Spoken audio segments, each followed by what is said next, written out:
আসসালামু আলাইকুম। আমি না একটা অদ্ভুত জিনিস লক্ষ্য করছি। কিছু কিছু গাড়ি আছে, তারা হচ্ছে কি মানে আগে ঢুকাবে, হ্যাঁ আপনার লেনে আগে ঢুকাবে, দেন হচ্ছে ইন্ডিকেটরটা দিবে।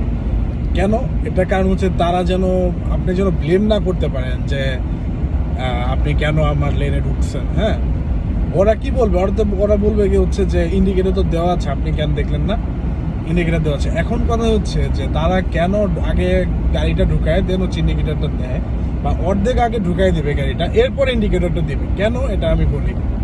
আমার একটু অভ্যাস আছে কি, আমি টাগে ফাঁকে ইন্ডিকেটর দিয়ে আমি লেন সুইচ করি। না হয় যে কোনো কাটা যদি থাকে, আমি যদি ইউটার্ন নেওয়া লাগে, টার্ন নেওয়া লাগে, আমি একটু আগে ফাঁকে ইন্ডিকেটর দিই। কিন্তু এই আগে ফাঁকে ইন্ডিকেটর দেওয়ারও একটু ব্যাড অ্যাডভান্টেজ আছে বা ডিসঅ্যাডভান্টেজ আছে। সেটা কি আমি বলি, সেটা হচ্ছে আমি যখন ইন্ডিকেটর দিই, পিছনে গাড়ি যেটা করে সে হচ্ছে হর্ন দেওয়া শুরু করে দেয়, সে আমাকে চাপতে দিবে না, ডান দিকে আমি যেতে পারবো না। বাট ইউজুয়ালি কি হওয়া উচিত, যে আমি যখন ইন্ডিকেটরটা দিব, সে যেন একটু স্লো করে, তাই আমি যেন একটু লেনটা সুইচ করতে পারি, রাইট? বাট এখানে হয় কি আমি বলি, আমরা যখন ইন্ডিকেটরটা ইউজুয়ালি ইউজ করি যে আমি ডানে যাব বা বায়ে যাব, তখন করে কি পিছনে যে গাড়িটা থাকে সে আরো হুড়োহুড়ি লেগে, মানে হুড়োহুড়ি লেগে যায় ওই জায়গাটায়, যে না আমারই যাইতে হবে এখন, আমি ঢুকবো এখন। ঠিক আছে?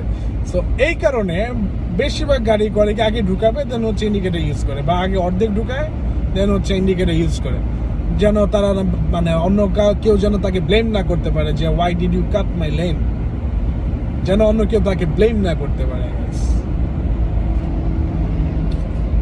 মানে খুবই অদ্ভুত বিষয়টা। ঠিক আছে?